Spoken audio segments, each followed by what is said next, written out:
Hello, America. I'm Mark Levin. This is Life, Liberty, and Levin, and we're here tonight to discuss an issue that I think is of grave importance. What happens if the electrical grid goes down, and is it easy to take it out? And who might take it out, and what can we do to protect it? This is a very, very important program as far as I'm concerned, so I've brought in the best who I can think of. Dr. Peter Pry, how are you, sir? Thank you for having me, sir. My honor. I consider you the foremost expert on this subject, and you've written widely about it. You've testified. You're the executive director of the task force on national and homeland security, this electromagnetic pulse, EMP, and other threats on an accelerated basis. Director of the United States Nuclear Strategy Forum and Advisory Board to Congress on policies to counter weapons of mass destruction. Boy, you must be staying up at night. You must have nightmares. You were an intelligence officer with the CIA, responsible for analyzing Soviet and Russian nuclear strategy and operational plans, including EMP threats. So let's begin at the beginning. What's EMP?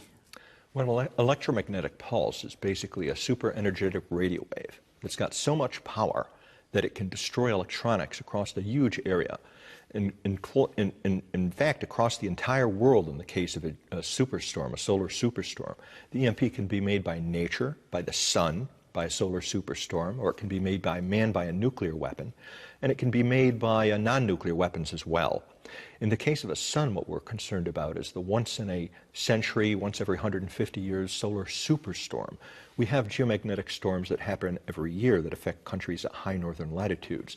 But once every century, 150 years ago, is NASA's estimate, a superstorm will happen that will create an EMP that is so powerful that it can destroy electronics across the entire world and put billions of lives at risk. Electromagnetic pulse. Yes. Is that what electricity does as it moves? What does that mean exactly? Well, think of it this way. I think everybody has had the experience of driving down a highway with your radio on, and then you pass under a high power line and you lose the radio. Then you come back out on the other side. That's basically all an EMP is. It's an electromagnetic field, all right? Except it's much more powerful than the field that you experience on the highway. Now imagine there's so much energy in that field that when you go through it, all the electronics in your car are destroyed. Now imagine that field is not just localized to a small spot on the highway, but it covers all of North America, and it would destroy electronics across that entire area. That's what could be accomplished if you had a single nuclear weapon and detonated it above the atmosphere, say at 300 kilometers or so, up in outer space. Mm-hmm. Mind you, this is a different kind of nuclear attack than the one people are used to thinking about. It wouldn't destroy a city. There'd be no fallout. There'd be no blast effects. If you were standing on the ground directly beneath the explosion and it was detonating overhead at 300 kilometers, or it could be as low as 30 kilometers, it's in the vacuum of space, so that you wouldn't even hear the explosion. There'd be no blast effects that would reach the ground. There'd be no radioactive fallout. Have we ever had one of these solar scenarios that you're talking about? You said every 100 or 150 years. Yes, back in 1859, there was a solar superstorm that we call the Carrington event. And at that time, this was the electronics, the cutting-edge electronics of the day. This was an 1859 telegraph key. The colonial powers had strung telegraph systems all over the world, in India, China, Africa, North America. We had them in North America. We just laid the transatlantic cable so that North America and Europe were connected for the first time. And when the pulse happened, it was so powerful, and I think even your viewers will be able to see this simple switch is, really crude, made of heavy metal and all the rest. So, telegraph keys like this were melted. The wooden base burst into flame. Telegraph stations burned down. The telegraph wires burst into flame and caused forest fires all over the world. The pulse was so powerful, it reached down miles deep into the Atlantic Ocean, burned the cable out, and it had to be replaced. Now, this didn't end civilization in 1859 because those were the horse and buggy days, and it wasn't yet an electronic civilization. This was just cutting-edge technology, more or less a novelty. But today, this simple switch, this biode, is the basis for our modern electronic civilization. You know, all of our computers, our control systems, your cell phones basically operate on that simple switch. And they are millions of times more vulnerable to EMP than this crude piece of instrumentation. And that would put our civilization at risk if we had a natural EMP from the sun, like the solar superstorm, or if a nuclear EMP attack happened that put all of North America under that electromagnetic I want to get field. to these nuclear scenarios, these terrorist scenarios, but first, can you describe what the electrical grid looks like in this country and who runs the electrical grid in this country? Sure. We have 3,000 different utilities that run the electric grid, which is privately owned. It's not run by the government. It's run by private So sector these are companies or institutions. regional companies that all work with each other? Yes, that's right. And we have our North American grid is divided into three parts, an eastern grid, a western grid, and a Texas grid. And Canada is part of our grid. Canada is on the same part of our grid. It's part of the eastern and western grid. So it's not just a U.S. grid. It includes Canada. And they're all wired together except for Texas, which has got its own independent. Why is that, by the way? Texas grid. Just came about that way? It just pretty much came about that way. There are regional entities that manage and try to coordinate these various grids. And Texas decided, you know, decades ago that they wanted to be on their own based on. So these are interlocking grid systems. Yes. Regional systems. Right. For the flow of electricity. That's right. And electricity flows through these cables pretty much, above ground and below ground? That's right. There are extra high voltage transformers.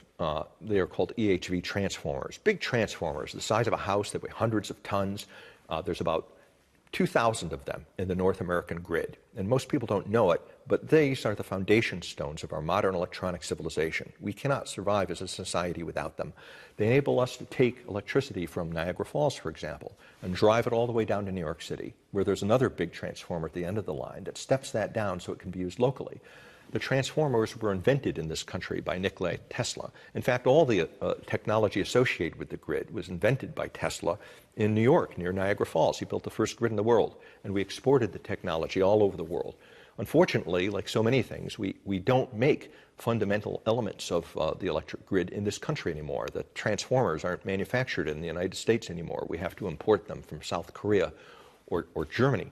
And if these transformers were destroyed, it would basically end us as a civilization. They cannot be mass-produced. Each one has to be made individually by hand. The global production. You said there's thousands of them. 2,000 of them, yes. 2,000 of them. Do we have an inventory of them, backup sources for them within our own country? We have a small number of replacement transformers, less than 1% in reserve. And in part, that's because it's so difficult to replace them. They weigh so much and they're so big. There's only 3 railway cars in the whole country that can move an EHV transformer. Bridges have to be reinforced, roads have to be widened, and that's assuming that the society is intact and you haven't lost other parts of the infrastructure, as would be the case in the aftermath of a catastrophic EMP. The worldwide capability to produce EHV transformers is only 200 a year. The whole world can make 200 EHV transformers. So and how many are there worldwide, do you know? Oh, there's probably 10,000 worldwide. And if this country were to lose half of its EHV transformers, it would take the whole world 5 years to manufacture enough of them, assuming the whole world was not in a blackout, okay, but everything else was working. And I don't think South Korea and Germany and the Chinese and the Russians would be so generous in the aftermath of a natural EMP. That's why it's not just the way to think of these dangerous blackouts that we're talking about. They're not temporary blackouts. When you lose EHV transformers and the control systems, another piece of technology that is fundamental to our civilization is called the SCADA, for Supervisory Control and Data Acquisition System. It's a control system that also runs everything. Both of these things are vulnerable to EMP, and if you lose them, that's it for us. Well, let's talk about this. From time to time in our country, we read of a state or a city that's without electricity for a few days. Yes. Maybe a tree has fallen and hit a particular generator or something, that generator blows up, things like that happen, and then they're able to put it back together in a relatively short period of time. But you can see even right there, 3, 4, 5 days, there's really a panic in place and so forth. And what you're saying is, imagine this nationwide. Right. And when you start to think of electricity. Everything we do is associated with electricity, isn't it? Even if you try and fill up your car, the gas station, the pump, electricity. Everything we do is related to electricity, no? Absolutely. All the critical infrastructures depend upon it. Communications, transportation, banking, and finance. We did an experiment on the commission, and I went to a grocery store and picked up an apple. And I wondered, how did this apple get to this grocery store in the Washington, D.C. area? The simple apple. And tracing the history of that apple, it turns out it was grown in an orchard in Washington. It was harvested mechanically. It was cleaned and packaged mechanically using electronic systems and electronic assembly belts. It was put on a refrigerated truck and then drove across the country so that people locally in Washington, D.C. could eat the apple. So even the simple apple depends upon hundreds of electronic systems in order to deliver it to us. And we wouldn't have the apple or any other food. In fact, there's only a 30-day food supply in the country to feed 320 million people. And water would stop immediately. When you turn on the tap, it requires millions of volts in order to deliver that water through your tap. And the commission couldn't figure out how would we keep 320 million people alive with no food and no water, possibly for years. We estimate that if we had a blackout in this country that lasted 1 year, and that's entirely possible in these scenarios that we're talking about, we could lose up to 90% of our population to starvation, disease, and societal collapse. Hospitals wouldn't be able to function. People Hospitals wouldn't be able to wouldn't get function. to hospitals. That's right. The most fundamental things wouldn't work anymore. In the case of a nuclear EMP attack, your car, could be fried. Airplanes would fall out of the sky. Nuclear reactors would go Fukushima. We've got 100 nuclear reactors in this country, and they need electricity in order to keep themselves cool. What do you say to people who say, this sounds like a grand conspiracy, this sounds like fear-mongering? Mm-hmm. You probably get this all the time. Of course. You probably got it from the Obama administration. Yes, we did. What did the Obama administration do in response to these scenarios? Well, the Obama administration, to its credit, at least it took solar EMP seriously enough that they formed a task force to study the problem endlessly. But they didn't even want to hear about nuclear EMP. And the chairman nuclear EMP is a nuclear event that wipes out the grid. That's right. Or a big chunk of it. With a nuclear weapon detonated at high altitude. It's the kind of thing that if Iran got the bomb, it could do it. If North Korea's got the bomb now, and it knows about EMP and has threatened to do it to us. And that's exactly why the Obama administration didn't want to know or hear about nuclear EMP. They wouldn't even meet with the chairman of our commission, Dr. William Graham, who's really the world's foremost expert on this. I mean, he was actually one of the people that discovered the EMP phenomenon back in the 1962 Starfish Prime test when I was in elementary school. Imagine not meeting with someone like Dr. William Graham. It would be like not meeting with Albert Einstein when he's trying to warn you that the Nazis could develop this thing called the atomic bomb back in 1939. And in effect, that's how irresponsible the Obama administration was, shutting the door on the Albert Einstein of EMP, who was Dr. William Graham, not listening to him, not following any of the recommendations of his commission. And in fact, when the commission was reestablished by Congress, Obama holdovers in the Department of Defense did everything they could to sabotage and undermine our work. Why? EMP did not fit into the narratives that they had for trying to sell two of the Obama administration's major foreign policy objectives. One was the idea of a world without nuclear weapons. They were trying to convince the world that nuclear weapons don't have any utility. You need hundreds of them. You'd never be able to compete with the United States. That's not true. Any nation that gets just one bomb because of EMP, basically becomes a nuclear superpower that could threaten the existence of the United States. So it didn't fit into the narrative of a world without nuclear weapons, and it didn't fit into the narrative about the Iran nuclear deal. If Iran had just one bomb, that would defeat the whole purpose of the Iran nuclear deal, because they wouldn't need dozens or hundreds of bombs. And the verification provisions, which are so poor on the Iran nuclear deal, would become a mortal threat to the existence of the United States. I and other specialists actually think Iran has already got the bomb and has probably had one for some years and the capability to do an EMP attack. And this is something the Obama administration didn't want known, didn't want to talk about. Those are not my words. Those are the words of Peter Pry, EMP Task Force Director and former CIA intelligence officer. And what he talks about is that there are 3 different electric grids in the country and how they all work together. Luckily, here down in Texas, we actually have our own, which I'm from Texas, so that's a really good thing for us down here at least. I'm going to show you guys a few articles that reflect everything that he's saying about an EMP attack. I also wanted to show you guys another article here on Deagal.com where they have a forecast showing right here, it's year 2017, where we have a population of 327 million, and their forecast for 2015 is population 100 million.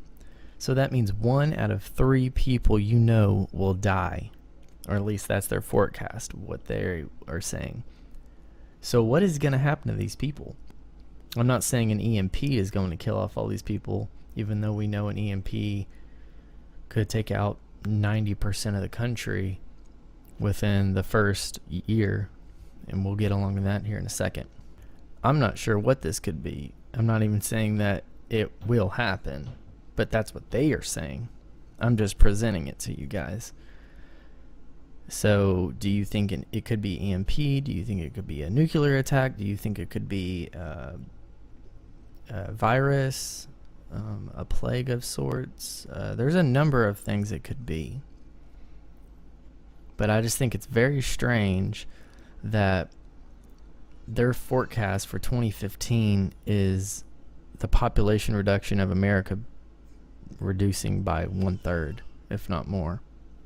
Right here in the Washington Examiner, Congress warned North Korean EMP attack would kill 90% of all Americans. And it talks about how 90% of Americans wouldn't last within the first year of a nuclear attack, which is absolutely true. I mean, most people, they don't even know how to fend for themselves or survive on their own. You know, people don't know how to hunt or fish, or even half the country wants to, you know, get rid of the Second Amendment. They don't even know how to protect themselves. So, and this talks about North Korea. That, granted, this was in October 2017, which we have, you know, Donald Trump, who has made the Korean peace deal, which, amazing. Thank you, Donald Trump. You definitely deserve a Nobel Peace Prize for that. Shout out to President Trump. Then again, right here, we have Bloomberg. North Korean secret weapon, a huge electromagnetic storm. And I'll make sure to put all the links in the description. This was April 25th, just a few weeks ago.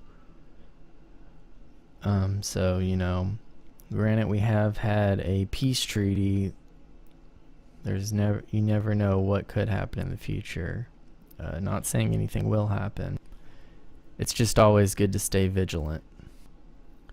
And here in the Daily Mail, we have Idaho State University admits losing weapons grade plutonium, which could be used to make a dirty bomb. This just sounds, in every conceivable way, just not right. I mean, how do you lose plutonium weapons? And they're straight up telling you this could be used as a dirty bomb. And if you guys haven't already, I encourage you to watch the show Jericho. It's on Netflix. And this is a perfect example of a dirty bomb. So, not to get too much into it, but spoiler alert, there are nefarious activities that happen in this show that basically tell us that U.S. defense intelligence and other intelligence agencies basically work together to set off nuclear bombs in different cities around the United States as a false flag, so that they can blame it on North Korea and Iran to go to war with them, which happens in the show. So you guys watch that show. I recommend everybody watching that show. It's a pretty good show. And it really shows you what the CIA and other intelligence agencies were planning, what was going on. I mean, if you really look at the stage and how it was set in the world right before the election, with Hillary Clinton basically losing a rigged election, they were ready to place her in as the new puppet. You know, all the sanctions on Russia, all the rhetoric and everything, you see that was happening at that time. Really, really, it really lines up with how this show is portrayed, and almost like a predictive programming. So you guys check that out if you want. And on top of that, we have Military.com, terrorist training camps in the United States, where we have Sean Hannity here basically talking about how there's at least 35 domestic terrorist training camps here in America, which we just showed you the dirty bomb. That kind of seems like it goes hand in hand. You have domestic terrorism and terrorist camps here in America, and then you have lost plutonium, and they're saying also within the title of the article that it could be used as a dirty bomb. I don't find this as a coincidence. We need to stay vigilant, guys. But to top it all off, we do have here on the Washington Examiner, President Donald Trump, the first president to protect the electric grid from an EMP cyber attack. Trump understands that what the greatest threats are with an EMP, and how I personally believe that could be one of the most detrimental things that could happen to our country. We have no protection from an EMP. There's really no, I mean, it'll send us back to the Stone Ages, guys. Your cell phone will not work. Your water will not work. Your car will not work. Nothing will work. It'll send us right back to the Stone Ages. And this could be by far the greatest threat against us. And you need to know what to do to protect yourself. You need to buy a firearm and go shooting at the shooting range to learn how to protect yourself and stock up on ammo. You need to stock up on storable food, canned good. You can go to different websites to find storable food. You need to store water.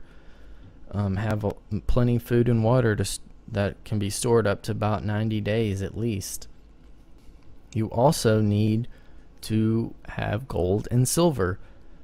These precious metals will protect you for whenever, not if, but when there is a crash. And keep in mind, guys, that this electromagnetic pulse won't come necessarily from another country or even our own as a false flag terror attack. We can have a EMP attack hit us from the sun, from solar flares. It's happened before in the 1800s, and it will happen again. It routinely happens about on average every 150 years. So, you know, the experts are saying we are due for this type of event.